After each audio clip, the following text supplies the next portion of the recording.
Hi, I'm Leigh Johnson of Proud-autistic Coaching. Today I want to talk about 7 things you can do after you figure out you're autistic. Now, when I received my autism diagnosis, I was not surprised that I was autistic because I had been doing a lot of research on it and had worked a lot of years in therapy. But I was surprised by how little changed after I worked so hard to get that official diagnosis. The psychologist whom I saw for my diagnosis doesn't keep seeing clients after giving us our reports, which is pretty standard. So she gave me a resource list and suggested that I start seeing a therapist with expertise in autism. That was really it. I felt like I was left a little high and dry during this challenging time, even though she was well meaning and doing everything she could. I think this is a typical experience, and the many who self diagnose get even less official support. But our system is really not set up to support adults receiving an autism diagnosis or self diagnosing. It's much more focused on children, but so many of us are getting our diagnoses late in life. Receiving an autism diagnosis is different from most other diagnoses, in that there isn't a specific medical plan to follow afterward. There aren't medications specifically for autism like there are for ADHD, and there aren't a lot of treatments out there aside from ABA therapy, which seeks to train out autistic's traits, which I don't believe is the way to go. And a lot of autistic adults agree. So, what are your next steps? Even without specific medical treatments, your goal should now be to figure out how best to take care of your wonderful autistic self. Here are my steps for autistic adults to take. Number 1, read up. The best way to learn about the way your autistic brain and body work is through the writing of autistic authors. I share a few of my favorites in my favorite books written by autistic adults on my bookshop.org page that I'll link below. This was really absolutely critical for my growing self-understanding after my diagnosis. My blog posts are also a great place to start. I'll put a link to my blog below, and I also have my free guide to unlocking your energy, 15 proven strategies to ward off autistic overwhelm. Also linked below. Number 2, look on social media. Following autistic content creators has almost taught me more than books have. I'm partial to Instagram and YouTube, and apps like Hiki, Spoonie, and Soft offer other communities just for autistic adults. Some of my favorite people to follow are Neurodivergent Rebel, Dr. Devin Price, Autistic Black Woman, and Purple Ella. Number 3, treat your co-occurring conditions. Autism typically comes with many other conditions that do have medical or psychological treatments available.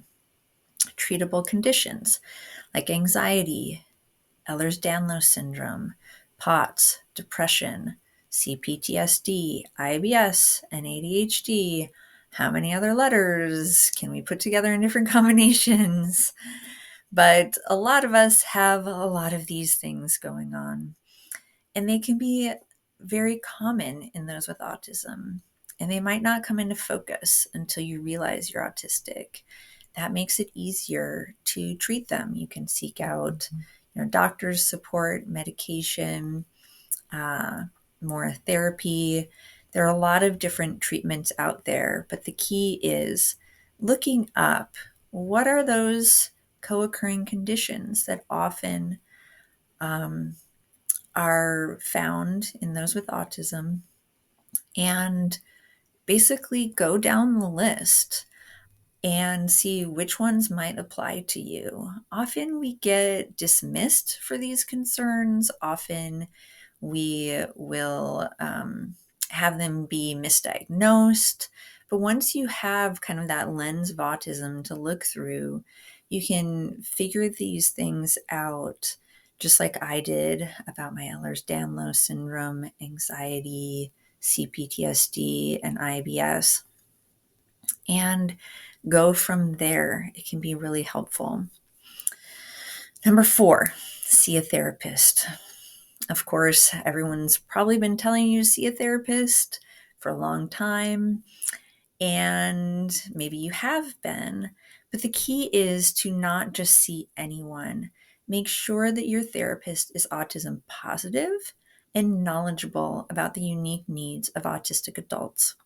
Weekly therapy has been really critical for me to heal from the trauma of being autistic in a neurotypical world, to help me heal from internalized ableism, and to help me develop more self-compassion around my autistic traits. And that's why it's so key that you don't see somebody who is trying to get rid of your autism or doesn't accept your autism, someone who understands internalized ableism and isn't making that worse for you. So this is really key, to find the right person. And therapists can also help you with a lot of those other co-occurring conditions like depression or OCD or anxiety. Number 5, join a support group. Many organizations have in-person or virtual support groups for autistic adults. Facebook can also be a great place to start for joining online groups for autistic adults, but it really is better to be speaking to people either virtually or in person. After joining a virtual support group for autistic women, I really experienced a new level of healing that was only possible after talking to others who've had similar experiences. Something that is hard to find maybe in our personal lives or in therapy, that talking to others who have been through similar things is incredibly helpful. I hope to start an online support group for people following Proud Autistic. So please let me know if you're interested in that. Number 6, dig into your sensory needs. Figuring out your unique sensory system is so key for thriving as an autistic individual. I have other videos and blog posts about this that I will link to, but this is so, so important. You can do this through seeing an occupational therapist who specializes in sensory needs or sensory diets, or you can join my sensory empowerment program where we work one-on-one on your specific sensory needs and really getting to the root of how to honor them and reduce your burnout. Number 7. Well, you probably saw this one coming, but it's to hire a coach who specializes in autism. Coaching from another autistic individual fills the gaps left by many of the above supports. It can also offer many things that therapy cannot, and is much more tailored to your individual needs than books, social media, and support groups are. So that's what I'm here for, to give you that specialized one-on-one support. So if you're like I was after receiving my autism diagnosis and struggling with where to go next, I hope these ideas can help. It can feel overwhelming at first, so I'd recommend starting with the one that appeals to you most. Don't try to do all of these at once. Maybe you do have a similarly research-oriented autistic brain to mine, and you want to dive into all of them immediately. That's okay too. I'm talking to those who are feeling like, whoa, this is a lot. Just find what works best for you, tackle one at a time. It took me years to get through all of these things myself. So don't rush, take your time, and find what supports you the best. My goal in sharing these tips is to help you understand yourself and take care of yourself. We have unique needs as autistic individuals, and we usually haven't been shown the best ways, or maybe any ways, to care for those needs. Instead, we've been taught to ignore them, hide them, and even hate them. Knowing that you are autistic empowers you to pay attention to those needs and honor them. This is what we all deserve and how we can thrive instead of just survive in this neurotypical world. So, check out all of my resources below, my website, and please subscribe and like this video to support my work. I also have a tip jar that I'll link to, and just keep following along. I'll give you lots of tips and tricks and stories and resources that can support you on your autistic journey. And please reach out for anything. I have a free consult you can sign up for. So stay in touch. Bye.